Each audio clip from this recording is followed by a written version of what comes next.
एक बार एक व्यक्ति गौतम बुद्ध के आश्रम में रहने के लिए आया। आश्रम की शांति में 2 दिन बिताने के बाद वो बुद्ध के पास गया और बोला, बुद्ध, मेरे मन में कुछ प्रश्न है, मैं आपसे उनके उत्तर जानने आया हूँ। बुद्ध मुस्कुराए और बोले, पूछो, क्या प्रश्न है तुम्हारे? व्यक्ति ने कहा, बुद्ध, मैं अपने जीवन से बिल्कुल भी खुश नहीं हूँ। दुखों और मुसीबतों के पहाड़ ने मेरे जीवन को नर्क बना रखा है। मेरी जिंदगी में कुछ भी अच्छा नहीं चल रहा। मैं जानना चाहता हूँ कि आखिर मेरे साथ ये सब क्यों हो रहा है, मैं इतना अभागा क्यों हूँ? बुद्ध ने कहा, सबसे पहले तो ये बताओ कि तुम्हारे इस दुख का कारण क्या है। वो कौन सी चीज है जिसने तुम्हें इतना व्याकुल और चिंतित कर रखा है? व्यक्ति कुछ देर सोचने के बाद बोला, बुद्ध, ये कैसा बेढंगा सवाल है। मैंने आपसे प्रश्न किया और आप उत्तर देने की बजाय मुझसे ही प्रश्न कर रहे हैं। बुद्ध मुस्कुराए और बोले, दुख तुम्हारा है तो इसका कारण भी तुम्हें ही पता होना चाहिए। अगर तुम्हें अपने दुख का कारण नहीं पता तो मुझसे कैसे उम्मीद कर सकते हो कि मुझे तुम्हारे दुख का कारण पता होगा?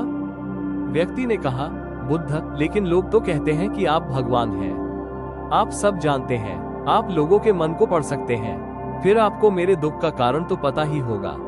बुद्ध हल्के से मुस्कुराए और गंभीर आवाज में बोले, यही तो सबसे बड़ी गलती है।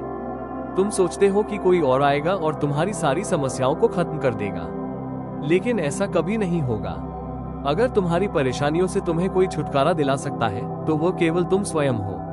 तुम्हें लगता है कि मैं बुद्धत्व को प्राप्त हूँ तो मैं तुम्हारी समस्याओं को खत्म कर सकता हूँ। नहीं, मैं भी तुम्हारी ही तरह था। फर्क ये है कि मेरे अंदर कोई उलझन शेष नहीं है। सब कुछ स्पष्ट हो चुका है। जिस दिन तुम्हारे अंदर की सारी उलझनें समाप्त हो जाएंगी, उस दिन से तुम्हें भी अपनी समस्याओं के समाधान के लिए किसी के पास जाने की जरूरत नहीं पड़ेगी। बुद्ध ने आगे कहा, क्या तुमने कभी किसी पुष्प को ध्यान से देखा है? व्यक्ति ने आश्चर्य से पूछा, पुष्प? वो तो एक साधारण सी चीज है, उसे तो सभी ने देखा है। बुद्ध बोले, पुष्प भोर में सवेरे के अंधकार में केवल एक कली होता है।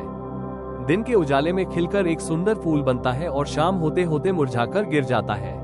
अगर पुष्प इस बात की चिंता करता कि शाम तक उसे मुरझाकर गिर जाना है तो वह कभी नहीं खिलता।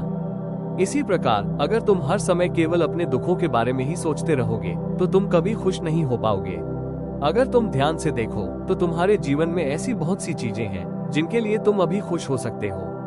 बुद्ध ने आगे कहा, अगर तुम अपने जीवन में खुशी चाहते हो तो तुम्हें जीवन की अच्छी और सकारात्मक चीजों पर ध्यान देना होगा। मैं केवल तुम्हें रास्ता दिखा सकता हूँ, लेकिन उस रास्ते पर चलना तुम्हें ही पड़ेगा। व्यक्ति थोड़ी देर चुप रहा, फिर उसने पूछा, बुद्ध, क्या मेरे जीवन की सारी समस्याओं का समाधान एक ही बार में किया जा सकता है?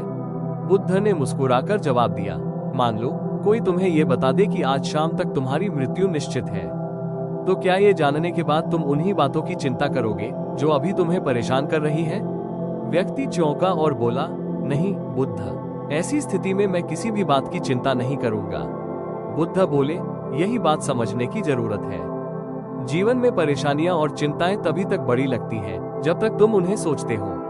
खुशी और दुख दोनों ही स्थायी नहीं है, ये हमारे कर्मों और विचारों की वजह से पैदा होते हैं। इसलिए अगर तुम अपनी सोच बदल लो तो तुम्हारा जीवन बदल सकता है।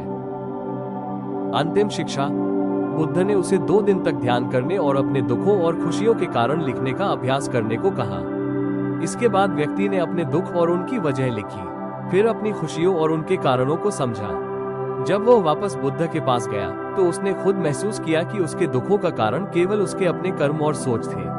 बुद्ध ने अंत में कहा, तुम्हारे जीवन में शांति तभी आएगी जब तुम अपनी इच्छाओं और मोह को छोड़कर संतुलित मन से जीवन जियोगे। ये कहानी हमें सिखाती है कि हमारे दुखों का कारण अक्सर हमारी खुद की सोच और कर्म होते हैं। समाधान हमारे ही अंदर छिपा होता है।